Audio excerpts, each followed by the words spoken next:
new interim head coach, Jeff Ulbrich of the New York Jets, just met with the media and he talked about the offense and the offensive play calling.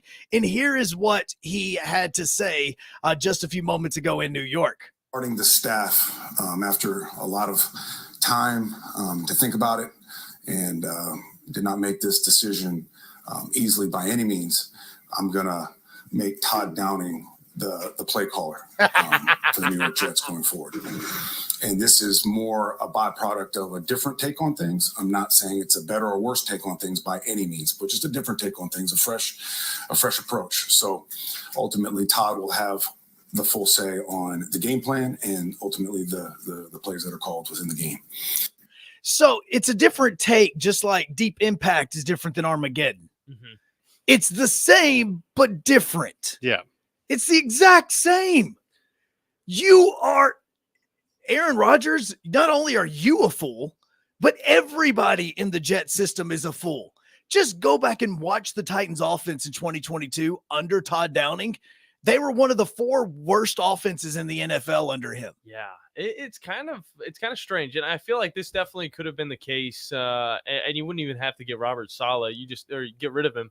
All you had to do is switch some things up on offense, and it would have been fine. And if it's this easy to make that switch, even to a guy like Todd Downing, which I, again, have my own questions about, then why wasn't this the first move that happened instead of Robert Saleh getting cut away and then out of the facilities? That's my biggest question. Now, what this will help, though, I look at Breece Hall. I look at Braylon. I forgot. Braylon Allen. That's his name. I keep almost saying. You keep wanting to say Braylon Edwards. I swear. Braylon Lawson. Congratulations. You are now Braylon Edwards. Everybody is Braylon Edwards. But it's going to open up a little bit more for the running game, and I honestly think that's the best. Yes, thing because he doesn't pass the ball. No, he doesn't. He doesn't call. See, this is where in this conversation, he says, Ulbrich then says that, he talked to Aaron Rodgers and that Aaron Rodgers is okay with it.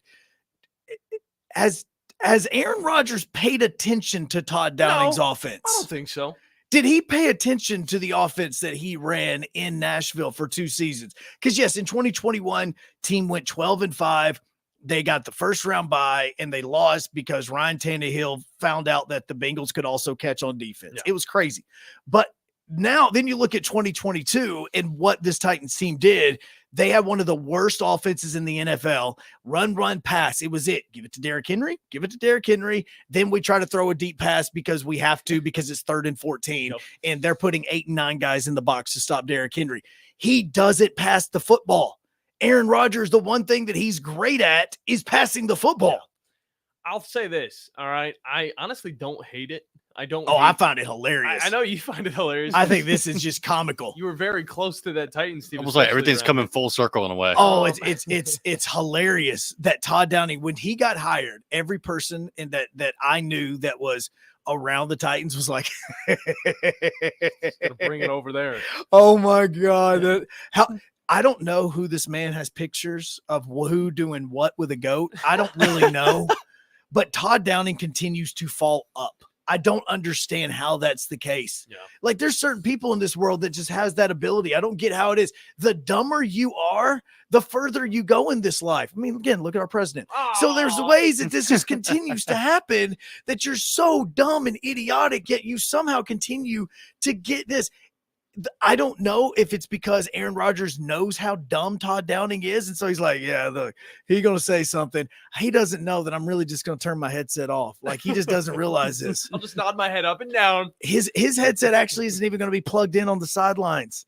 Like, we don't care. Like, Nathaniel Hackett isn't going to be the play caller anymore. Todd Downing's going to be sitting over there calling one play, but I'm like, I got this. Well, here's the thing. I got this, Todd. That's actually made me think.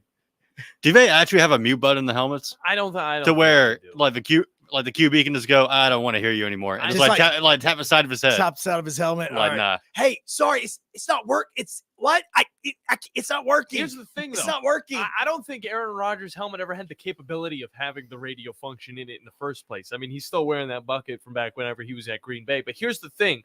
I think it's going to actually work out well because, yes, you're going to be a run-first type of team. And I think that's actually a good thing because you have the most playmakers in the running game. Of course, Braylon Allen, he's a guy that's kind of coming up in the running back room. And on top of that, Breece Hall, a guy that is almost from an island unheard of right now. You mean Brylan Hall? No, Braylon Allen Hall.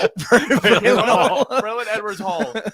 No, but yeah, Breece Hall, it's another dude that I think you're going to be able to see a little bit more productivity from. And on top of that, Joe, I think it is going to open up a little bit more of less of the capabilities of Aaron Rodgers throwing it down the field. I think he's got a great arm, but I don't think that's something he's really going to be doing a lot of. I think it is going to be a lot of those quick passes, which is smart because this is an offense that needs to get the ball out quick so your quarterback doesn't end up on the IR and then out of the season for another year. I've never believed that the NFL was scripted. I'm not this person. But how on earth this much stuff can happen to the Jets before they play on Monday night against the Bills is it's beyond me. I don't see it. It's beyond parody. Like it's funny. I don't know. I haven't even looked at what Tom has picked right now for the Friday trifecta, but I promise you, if the Bills Jets game is a part of this, just go ahead and take the Bills. I don't care if you got to make an illegal phone call. I don't care if you've got to just go across the state line. Just go ahead and take the Bills. You guys are funny because just do it. If it is scripted, then we're actually going to see the flip side of that. And the Jets are going to end up winning. Just like they did last year in week 1, whenever we saw Aaron Rodgers go out, guess who won? Zach Wilson and the Jets. Is there a baseball game on Monday night that I can watch instead of Monday Night Football? But I actually want to throw this story out there too. What do y'all know about we're sticking with football. Okay. What do y'all know about D2 football? Like FCS or D2? Like D2. I don't know much except that the Gulf South Conference has a football league, but UAH doesn't participate. Have you heard of Harding University? Yes, I have heard of Harding. Have you seen what they are doing in football right now? No. They're playing it. They are 5-0. Okay. They have I just want to bring this up because reading this for the first time was an insane stat to me. Okay. They have outscored their opponents by a margin of 304-13. Pac-12, I found your 18. And have outrushed. They're pulling it. If you're going to bring up an FCS program, you might as well bring up Harding as well. Do they play in a stadium that's probably got all of like 1,000 people can show up in it? One touchdown scored against them all year. Have only punted 5 times. Wow. And have taken a page out of Army's playbook and have outrushed their opponents by a margin of 2,348 to 265. It's probably the amount of people that fits in the stadium too. It has been pure domination. I'm pretty sure Sparkman has a bigger stadium than Harding does right now. I'm looking at the picture right now. Harding has a bigger stadium, or Sparkman has a bigger stadium than Harding. I don't know if Madison City Stadium is bigger than Harding. There you go. I would say Madison City Stadium is bigger than this one. Obviously, you say Joe Davis is bigger than this, but I mean, like, we can go down the list of county schools, and the county schools may have bigger school or bigger fields than what Harding does. I agree. But yeah, they're making mincemeat out of D2. Like, they are making it look easy. There you go. See, D2 is too easy for them now. Pac-12. Let's go ahead and bring them in. Pac-12. South Dakota State's the number 1 team in the FCS. Let's go get them. Let's go get North Dakota State. Let's bring those guys up, and let's go ahead and have ourselves a football conference made up of the states. Is it unheard of to have a team go from D2 just instantly right into the FBS? It's like the Revolutionary War. It's the states versus everybody else. Like, that's what we're going to go back with here. I know you're the West and you don't believe in war and all that, but still, it doesn't matter. I don't know why I'm making political jokes right now. I guess it's just low-hanging fruit. I don't know. They believe in the gold. That's all they believe in. I just genuinely don't know why I'm doing this, but Harding football is that. By the way, it's too easy sometimes. There is Major League Baseball happening on Monday night. You have game 2 of the NLCS and you have game 1 of the ALCS. I promise you, I'm going to be watching that over watching Monday Night Football in the New York Jets. Hey, no way, man. I got to see if Tyler Conklin's actually going to be a game changer for this new Jets. I promise you. Todd Downing, his headset won't even have a cord connected to it. Like, this man is so inept in making play calls. It is laughable that they think so. Like, Oldrey's like, yes, Todd, you are going to be calling plays. No, he's not. Take the shot. Take the shot. No. Just do what you want to do. Okay. Wait. Just look, get the play set that Todd is going to say, but then you just run whatever play you want. Just look at him, nod your head, make him feel better. Yes, Todd. That was a good play call. Who was Ryan Tannehill's number 1 wide receiver whenever Todd Downing was? Okay, so in 2021, his number 1 wide receiver was A.J. Brown. He had Julio. Okay.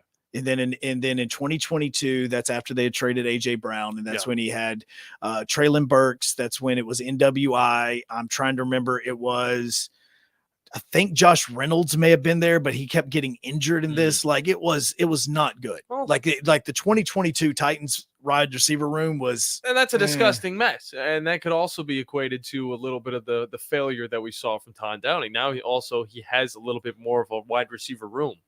So who So- knows? We might see a little bit more pass down the road. so Robert Woods was the number one wide receiver on that team that year. Not bad. Also you had Chig it was his first season with Mhm. Traylon Burks. Austin Hooper was there at tight end as well. Then you had NWI. I mean, it was not a sexy room. Chris Conley was on the field at times. Racy McMath was on the field at times. It was definitely not a Okay. good wide Well, receiver. I would say that the New York Jets have a little bit of a better chance with Todd Downing, but we got to hop into a break. I'm going to throw out that because I'm a guy that likes yes, to be. Todd. I'm like, Yes, Todd. That was a good play call. Yes, it was. You did. That was a really good play call. Good job, we're Aaron. going to have to make some bets, some studio bets on this game coming up on Monday night. I'm very much looking forward to it, and I know you guys are as well because it's going to be on 97.7 ESPN The Zone. So even if you're watching baseball, you're still going to be listening to the game. Oh, yes, Todd. Okay. Yes. Let's take it to break. When we get back, talking with Ryan Sylvia from VolReport.com about this Tennessee Volunteers team coming off of that loss against Arkansas, facing off against the Florida Gators. Hi, folks. Bobby White back